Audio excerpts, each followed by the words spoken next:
Baik, Assalamualaikum warahmatullahi wabarakatuh. Selamat pagi, selamat siang, selamat malam semuanya. Alhamdulillah, puji syukur kita panjatkan kehadirat Allah Subhanahu wa Ta'ala, karena atas izinnya lah sehingga pada kesempatan kali ini kita kembali belajar matematika secara daring. Hari ini masih di bab yang kedua, yaitu koordinat kartesius. Adapun materi yang akan kita pelajari, yang pertama kita akan belajar bagaimana menentukan posisi titik terhadap titik asal 0,0 dan titik tertentu A, B. Yang kedua, kita akan belajar bagaimana posisi garis terhadap sumbu X dan sumbu Y. Tujuan pembelajaran kita pada kesempatan kali ini, yang pertama, menentukan posisi titik terhadap titik asal 0,0. Yang kedua, menentukan posisi titik terhadap titik tertentu A, B. Yang ketiga, memahami posisi garis terhadap sumbu X dan sumbu Y. Jadi ada 3 tujuan pembelajaran.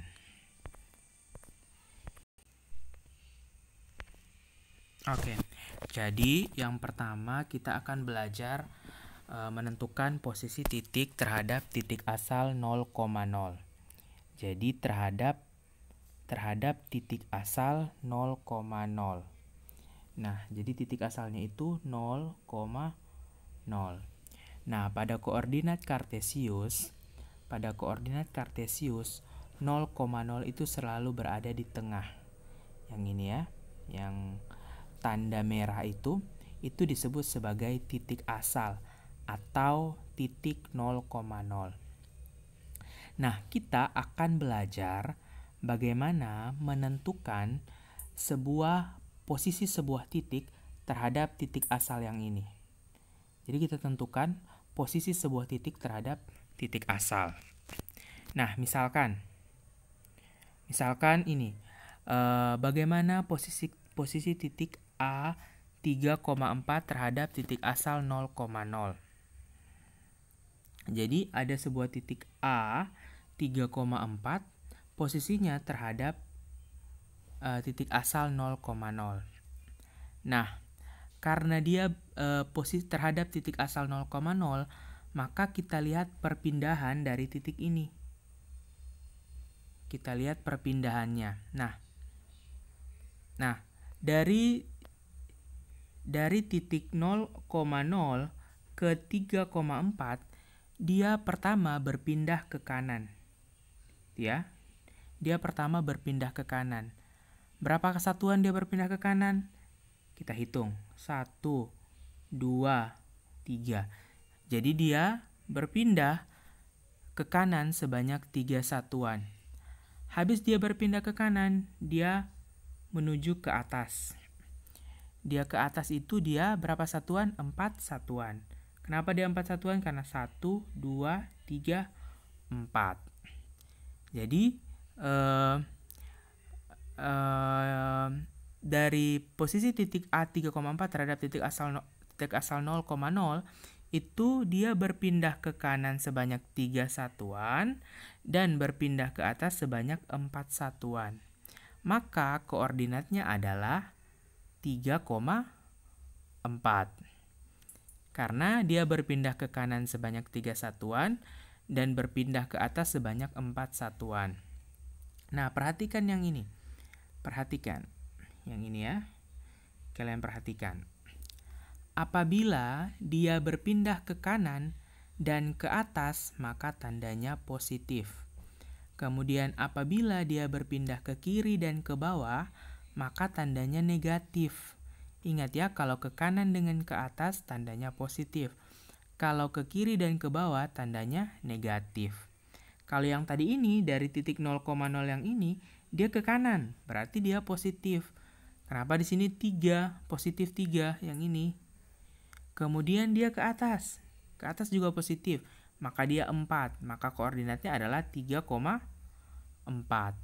Bisa dipahami? Oke, perhatikan lagi. Bagaimana posisi titik B min 2, min 3. Yang ini ya. B min 2, min 3 terhadap titik asal 0,0. Jadi, dari sini ya, titik asal 0,0, pertama dia adalah ke kiri. Ke kiri sebanyak 2 satuan. Jadi ini berpindah ke kiri sebanyak 2 satuan. Setelah ke kiri, dia ke atas atau ke bawah? Ke bawah ya. Jadi dia habis ke kiri, dia ke bawah. Ke bawahnya berapa satuan? 1, 2, 3. 3 satuan. Jadi dia berpindah ke bawah sebanyak 3 satuan. Nah, karena tadi aturannya adalah apabila dia berpindah ke kiri dan ke bawah, maka tandanya negatif. Maka koordinatnya adalah negatif 2, negatif 3. Kenapa negatif 2? Karena berpindah sebanyak 2 satuan. Kenapa negatif 3? Karena berpindah sebanyak 3 satuan. Jadi seperti itu ya. Apabila dia berpindah ke kanan dan ke atas, tandanya positif. Apabila dia berpindah ke kiri dan ke bawah, tandanya negatif. Bisa dipahami? Bisa ya, kita lanjut. Nah, misalkan perhatikan denah di bawah ini. Misalkan perhatikan denah di bawah ini. Kalau kalian perhatikan, di denah itu ada banyak tempat. Ada perumahan, ada pasar, pos pertama, pos 2, tanah lapang, hutan, teka-teki bersembunyi, kolam, dan lain sebagainya. Kalau di denah itu, di mana yang merupakan titik asal 0,0? Titik asal 0,0 itu yang mana? Kira-kira 0,0. Kalau kalian perhatikan, titik asalnya adalah yang warna biru itu. Apa itu? Pos utama. Jadi titik asalnya adalah pos utama. Nah, misalkan kita mau menentukan bagaimana posisi pasar terhadap pos utama. Perhatikan pasar. Oh, ini pasar ya. Itu orange. Ditandai dengan orange. Berarti dari pos utama menuju pasar pertama adalah ke kanan. Ke kanan. Berapa satuan? 4 satuan ya. 1, 2, 3, 4. Habis itu, setelah ke kanan, dia ke atas menuju pasar. Dia ke atas menuju pasar. Berapa satuan? 3 ya, 3 satuan. Jadi karena dia ke kanan 4 satuan, ke atas 3 satuan, maka dia tandanya positif. Koordinatnya adalah 4,3.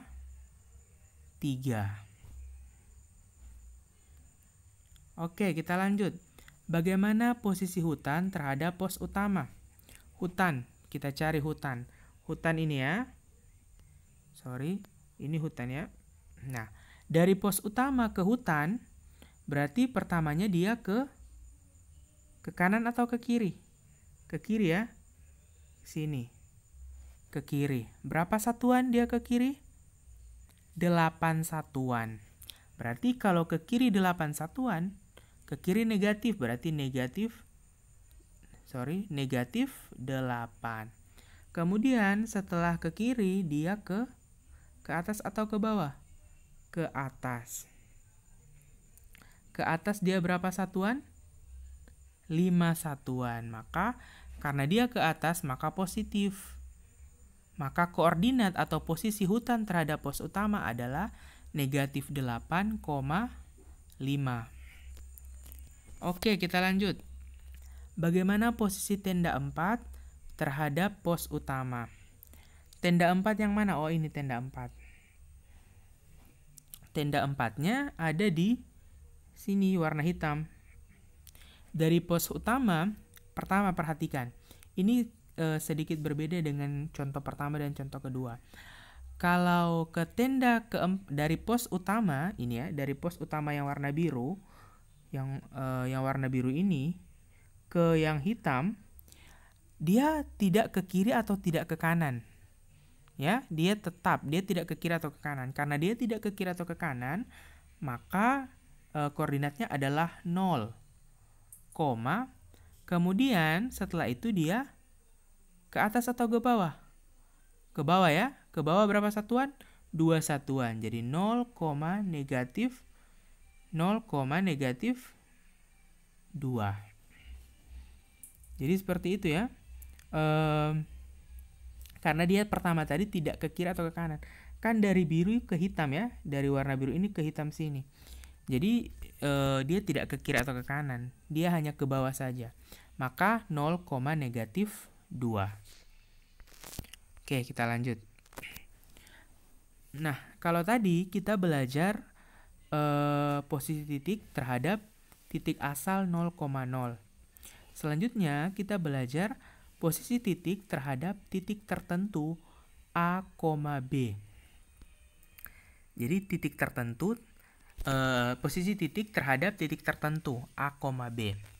Nah, misalkan ini, pertanyaan yang ini, perhatikan.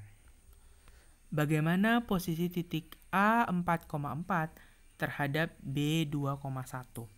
Mana kita cari dulu titiknya. Ini ya, 4,4, B 2,1. Nah, karena kita mau mencari posisi titiknya, maka kita mulai dari B 2,1. Kalau tadi kan terhadap titik asal 0,0, kita mulainya dari 0,0 dari tengah sini. Tapi kalau kali ini kita mulainya dari B 2,1. Karena pertanyaannya bagaimana posisi titik A 4,4 terhadap B 2,1. Nah, dari B 2,1 dia ke kiri atau ke kanan? Ke kanan ya. Jadi dia ke kanan. Dari sini dia ke kanan dulu. Ke situ sebanyak 2 satuan. Jadi di sini dijelaskan berpindah ke kanan sebanyak 2 satuan. Habis itu dia ke atas. Dia ke atas. Berapa satuan? Hitung mulai dari sini. 1, 2, 3. 3 satuan. Jadi kemudian berpindah ke atas sebanyak 3 satuan. Nah, karena dia ke kanan 2 satuan, kemudian ke atas 3 satuan, berarti sama-sama positif. Maka koordinatnya adalah 2,3. Jadi seperti itu. Kemudian, bagaimana posisi titik B 2,1 terhadap titik A 4,4? Nah, perhatikan yang kedua ini. Titik B 2,1 terhadap A 4,4. Kayak dibalik. Kalau tadi soalnya titik A 4,4 terhadap B 2,1. Ini soalnya kita balik. Bagaimana posisi titik B 2,1 terhadap A 4,4. Berarti kita mulainya dari sini, dari A 4,4 mau ke sini ke B 2,1. Nah, karena dia dari sini, maka dia ke kanan atau ke kiri? Ke kiri ya. Trek sampai sini. Dia ke kiri. Berapa satuan? 1, 2. Jadi dia berpindah ke kiri sebanyak 2 satuan. Habis itu dia ke bawah, ke situ ya. Perhatikan yang tanda biru. Habis dia ke kiri, kemudian dia ke bawah. Ke bawah berapa satuan? 1, 2, 3. Jadi dia berpindah ke bawah sebanyak 3 satuan. Nah, karena dia berpindah ke kiri berarti negatif. Berpindah ke bawah berarti negatif juga. Maka koordinatnya adalah negatif 2, negatif 3. Seperti itu ya. Nah, misalkan ini lagi yang terakhir. Bagaimana posisi titik B 2,1 terhadap titik C 1, negatif 3? Jadi, titik B ini terhadap titik C. Berarti karena terhadap titik C, maka kita mulai dari titik C. Maka pertama dia ke kiri atau ke kanan? Ke kanan. Ke kanan sebanyak 1 satuan ya. Ke kanan 1 satuan. Berarti kalau ke kanan positif. Jadi di sini 1, habis itu dia ke atas. Sini ya, dari sini dia ke atas ke titik B. Berapa satuan? Kita hitung. 1, 2, 3, 4. Jadi 1,4. Jadi posisi titik B 2,1 terhadap titik C 1, negatif 3 adalah 1,4.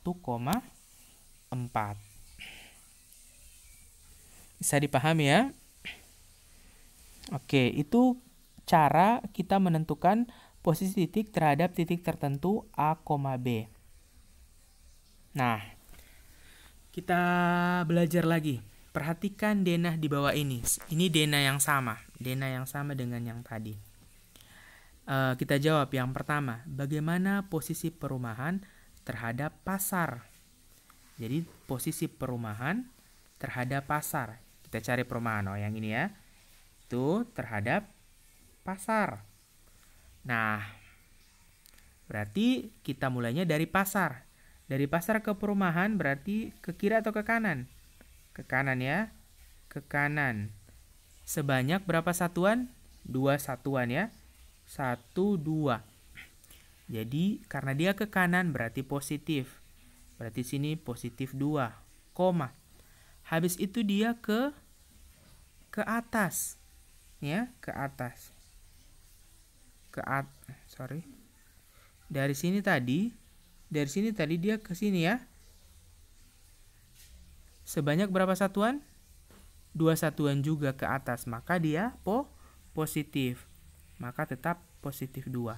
Maka posisi perumahan terhadap pasar itu adalah 2,2. Next. Bagaimana posisi pasar terhadap kolam? Pasar terhadap kolam. Ini tetap. Pasar, ini pasar tadi ya. Nah, ini pasar. Pak hapus dulu supaya mudah. Posisi pasar terhadap kolam. Berarti kita mulai dari kolam. Sini ya, kolam. Perhatikan. Berarti ke kanan dulu ya. Kolam ke sini. Berapa satuan? Coba kita hitung. 1, 2, 3, 4, 5, 6, 7. 7 ya. 7 ke kanan, maka dia positif 7. Positif 7, koma. Habis itu dia ke atas, ke pasar. Itu ya. Ke sini ya, ke atas, ke pasar. Dihitung berapa satuan? 1, 2, 3, 4, 5, 6. Karena dia ke atas, maka dia positif 7,6. Kemudian, bagaimana posisi tenda 2 terhadap pos 2? Tenda 2 terhadap pos 2. Kita cari dulu ya. Tenda 2 ini ke pos 2. Karena dia posisi tenda 2 terhadap pos 2, berarti kita mulai dari pos 2. Kita mulai dari pos 2, ke kiri atau ke kanan? Ke kanan ya. Sini ke sini. Berapa satuan? Kita hitung. 1, 2, 3, 4. Karena dia ke kanan, maka dia positif. 4, kita ganti dulu. 4, habis itu dari 4 turun ya, ke bawah. Berapa satuan? 1, 2, 3 ke bawah. Karena dia ke bawah berarti negatif. 4, negatif 3. Seperti itu ya. Bisa dipahami. Jadi begitu cara bagaimana menentukan posisi titik terhadap titik tertentu A, B. Oke, kita lanjut. Selanjutnya kita belajar posisi garis terhadap sumbu X dan sumbu Y. Kalau sebelumnya kita belajar posisi titik. Kali ini kita belajar posisi garis. Kita belajar posisi garis. Nah, perhatikan yang ini. Di sini ada garis L1, ada garis L2, ada garis L3, ada garis L4. Nah,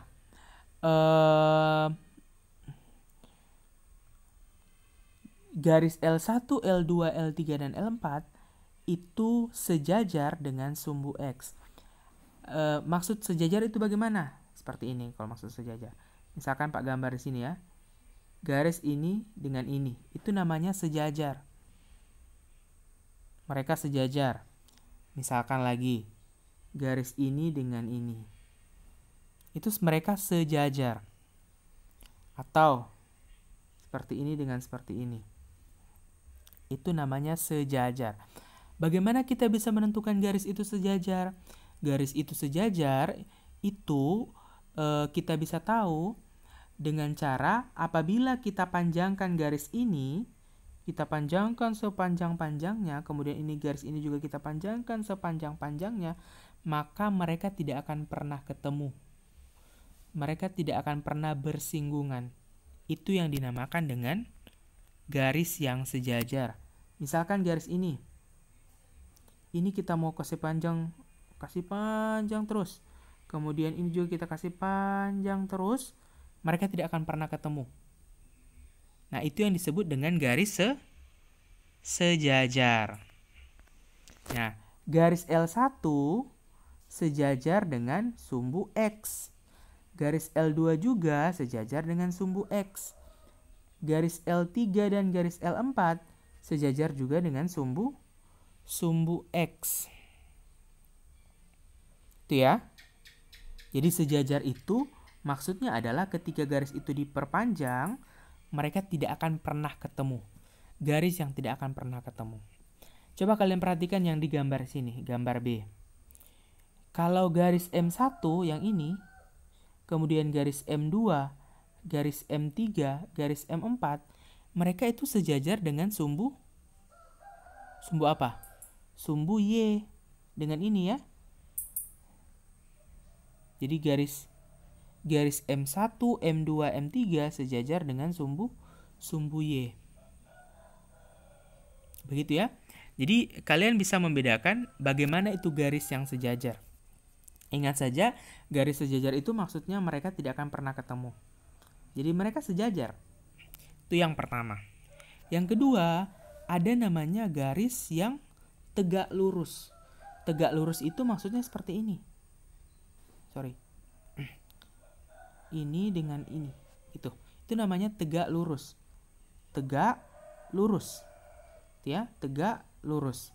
Nah, perhatikan yang gambar A lagi.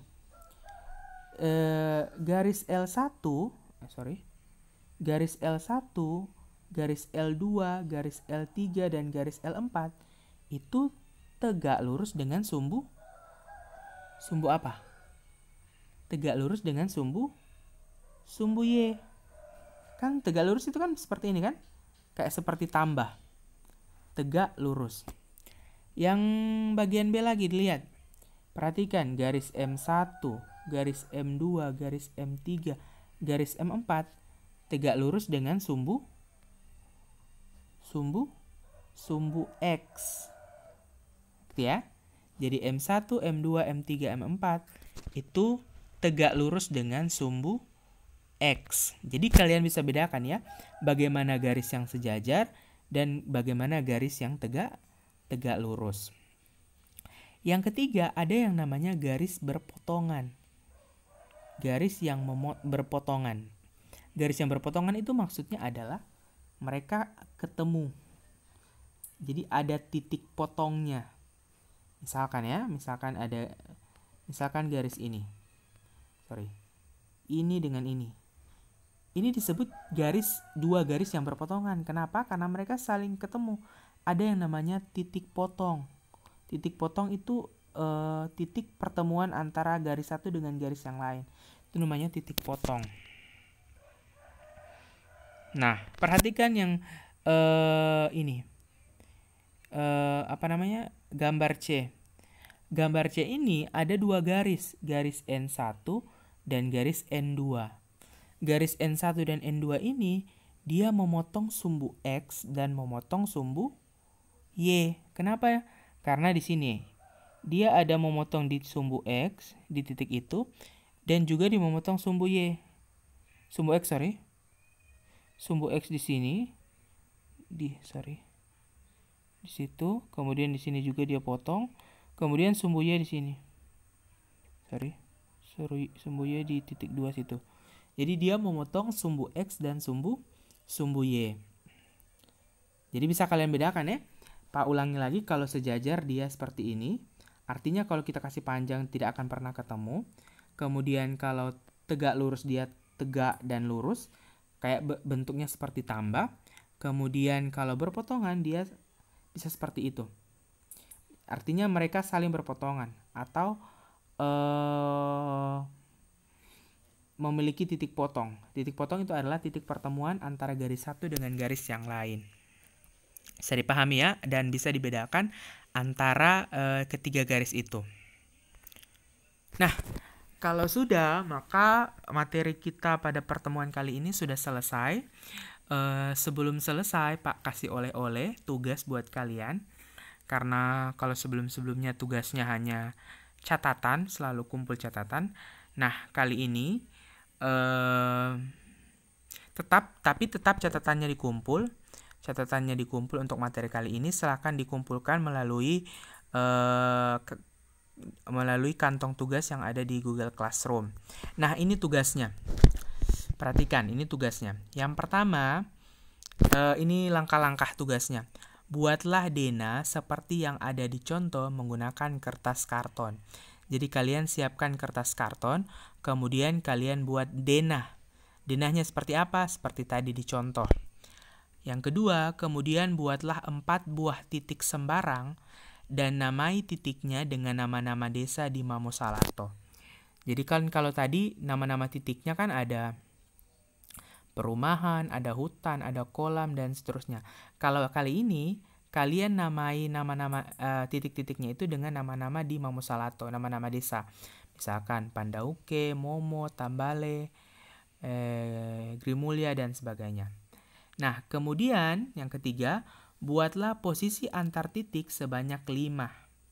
Jadi, misalkan buatlah 5. Misalkan, posisi Pandauke terhadap Momo. Atau posisi Momo terhadap Grimulya. Yang ketiga, posisi Momo terhadap Pandauke. Atau posisi Tananagaya terhadap Pandauke, dan seterusnya. Kalian buat 5 ya, 5. Bagaimana contohnya? Seperti ini. Misalkan ada Pandauke, ada Momo, ada Tananagaya, Tambale, Tanah Sumpu. Tapi tadi kan dibilang 4 saja ya.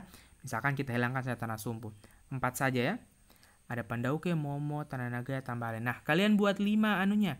5 posisinya. Misalkan, posisi Pandauke terhadap Momo yang pertama. Yang kedua, posisi Pandauke terhadap Tananagaya. Yang ketiga, posisi Pandauke terhadap Tambale. Yang keempat, posisi Tananagaya terhadap Momo. Yang kelima, posisi Tambale terhadap Momo. Seperti itu ya. Nah, untuk titik-titiknya ini, ini contoh saja ya, contoh saja. Jadi kalian buat sendiri titik-titiknya, tidak perlu harus sama seperti itu. Misalkan kalian buat di sini. Misalkan kamu di sini buat Pandauke, atau di titik 3,3 kalian buat Tananagaya. Sekreatifnya kalian. Jadi dibuat di kertas karton masing-masing. Di kertas kartonnya nanti cara pengumpulannya kumpul setiap desa di satu orang misalkan di Tananagaya kumpulnya sama Fatur. Nanti Pak jemput tugasnya sama Fatur. Misalkan di Momo siapa yang ditunjuk sama Yuda misalkan. Jadi kumpulnya sama Yuda saja, nanti Pak kumpul, nanti Pak jemput di rumahnya Yuda. Atau kalau di Tanah Sumpu siapa yang kalian mau tunjuk. Dan itu dikumpul ya, dikumpul sama satu orang saja biar tidak berkumpul. Bisa dipahami tugasnya ya? Oke, kalau sudah dipahami dan sudah selesai untuk pertemuan kali ini, Pak ucapkan terima kasih yang sudah menonton sampai akhir. Tetap semangat untuk belajar walaupun belajarnya lewat online, belajar lewat daring. Semoga apa yang kita lakukan hari ini bisa bermanfaat untuk kita semua di masa yang akan datang. Amin. Pak akhiri, wassalamualaikum warahmatullahi wabarakatuh.